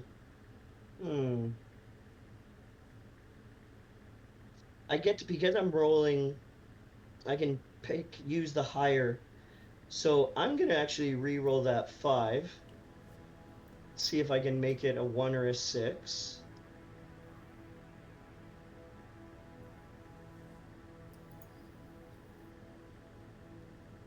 Damn. Very Another nice. fantastic success. Crit fishing. So, the the sentinel that I'm attacking through the telespot takes 70 points of damage. Now, because I also rolled a fantastic, I can exploit again. And so I'm going to use my exploit power and roll. Because it's a reaction to me doing at least some damage. So I will spend my 5 focus, and now I roll a melee attack against their resilience defense. So, and since it's attack, oh, holy shit. All right. Wow. Rinse and repeat last move. Okay, but you cut diagonally last time. How do you kill this sentinel? Well, given that this is through a telespot, that little portal that I'm attacking through, it can be absolutely anywhere. So this telespot will appear behind its head, and then just essentially slice its head in half. Fantastic. And that would be my turn. Marty, you just watched as Sally ran through the portal along with Emma Frost and Jubilee. Rachel's still out there burning bright, trying her best to defend, to fight off these endless sentinels. What do you do? Wonderful. I make sure that Bubbles is not going to do anything stupid and like stay back or, try to use her shield to protect me, and I slither my way toward Mr. Mustache and stand side by side with Alex to try to protect the old man and the knowledge that he has just acquired. And once again, Alex gives you the subtlest of nods at that, looks at you and just nods. Yep, same there. I mean, I don't have a face anymore, but I jiggle in your direction. Sure. I will do the same on the one sentinel that is left, standing in front of us. Reverse punch, spending 5 focus, and rolling an attack. Damage reduction 2.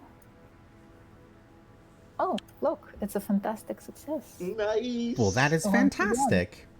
So instead of 20, it's 40 damage, and the creature is stunned. But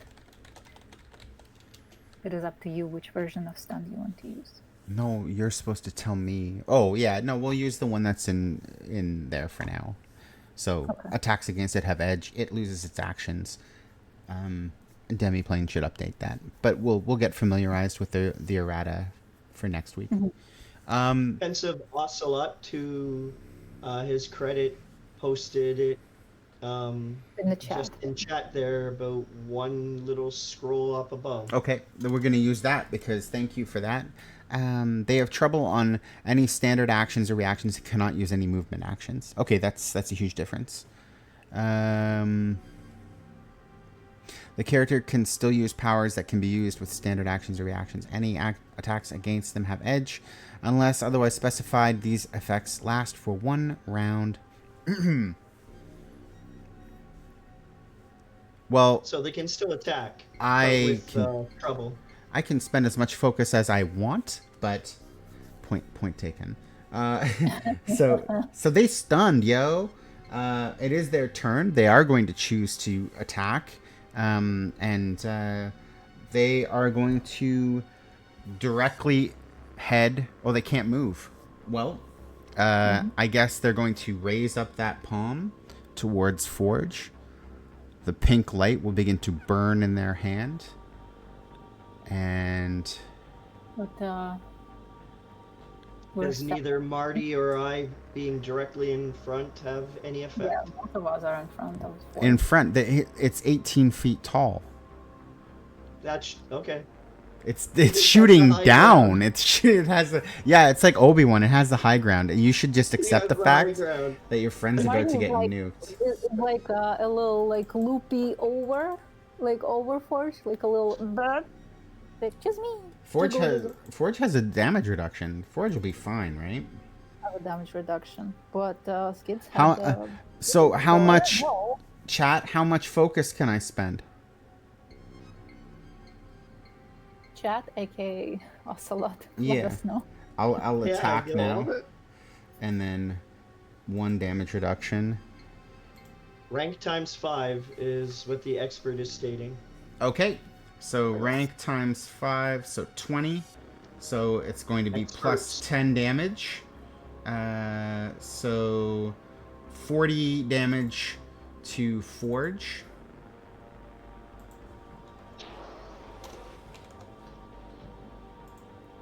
And the 70-year-old man is knocked back. The small of his back slams up against the desk behind him, and he winces.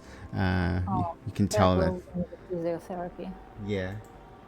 He stumbles and leans his weight on the desk. Go. Take it. You gotta get out of here. And then he slides it across the floor towards you two. And it bumps up against Alex's foot.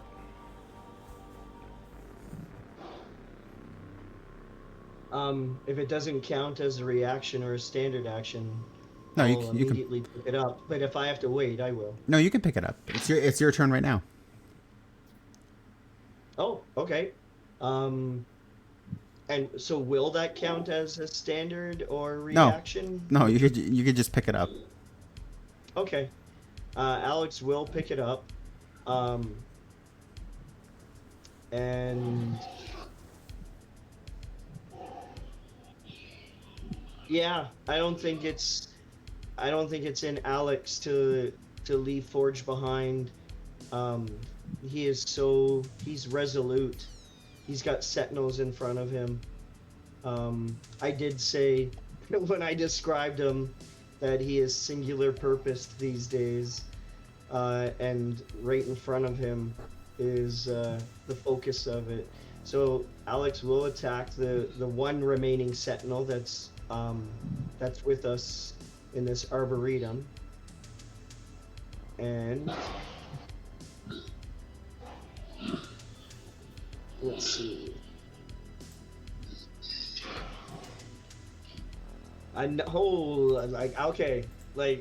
This is insane. Fantastic success. Wow. So you know what's coming. Sorry. I'm trying to break your game. I don't see But the with fantastic success. Where is it? Oh, I was scrolled up. Yeah, Never mind. huh. I was scrolled up looking at my old one, reminiscing. Oh. Let's Okay. see. Right. That's a standard. Let's see. It does. I am It does. It does. How is it? Hold on. How is their defense score only 11? But I am gonna, because I have my signature weapon. I get to re-roll any die every turn with my sword. So I'm gonna attempt to re-roll that 3. Did you, they're still stunned, right? Because did you roll with edge? So I have 2 edges. Maybe. Oh, okay. So I'm gonna start re-rolling now. So let's do here's the first one.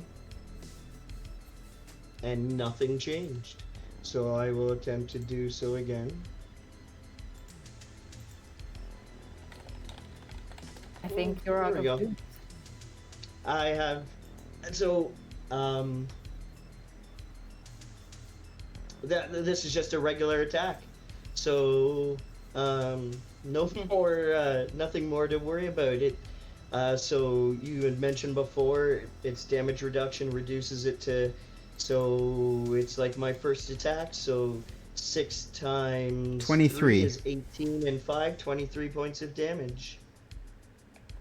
Okay.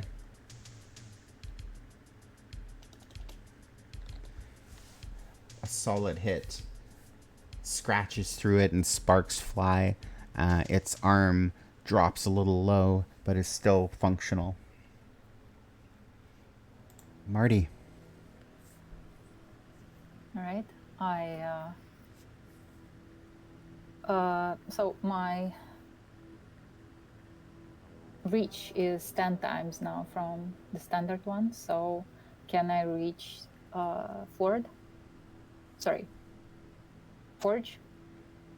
Yes. Absolutely you Okay. can. I put another 15 points, spending 15 focus. So he gets 15 points.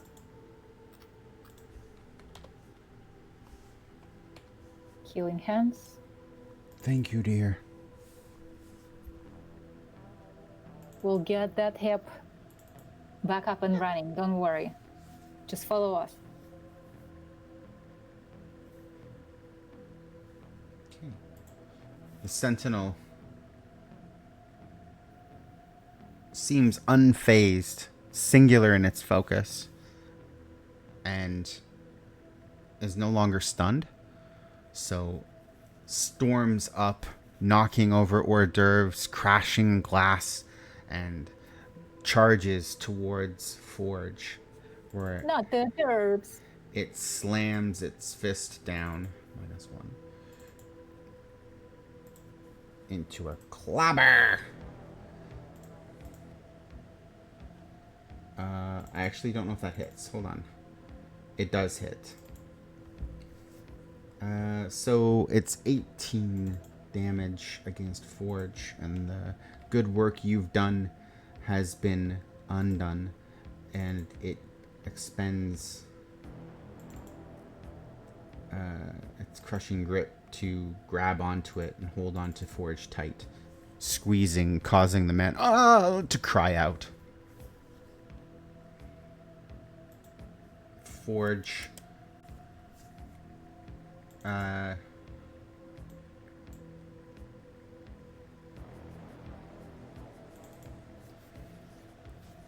gives that same sad smile to Alex and Marty as he looks down at them. You two, I'm very proud of you. You need to take this seriously, all right?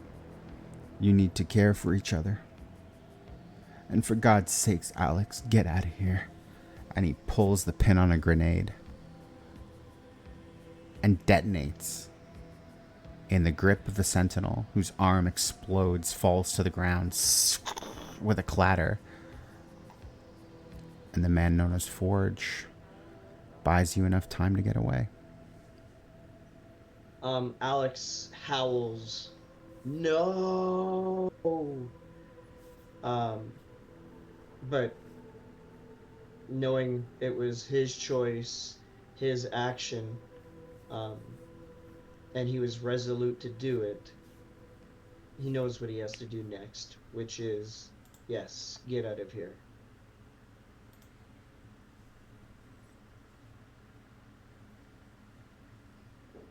You hear the sound of Rachel Summers in your head, a voice that, well, you don't have too many people speaking in your head anymore. Sarah Nova's gone.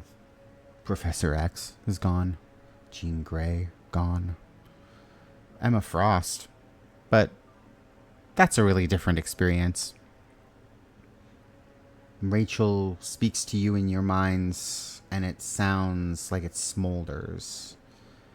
She says, I felt it. I felt these things kill him. When's it ever gonna be enough? I'm gonna burn out this sky. And you two get out of here and I'll meet you there. You know where to go. I'll see you there. And as the two of you slip in through that portal and it vanishes, Rachel goes Nova, wiping out the Sentinels. And herself disappears. Where you ended up, that place that you know, is where we'll pick up next week. Awesome. Woot, woot, woot. Oh my gosh. Hope that was enjoyable. This is the first episode of Days of Future Past. That was more than enjoyable. That was amazing. Well, thank you everybody for watching and hanging out with us and chatting.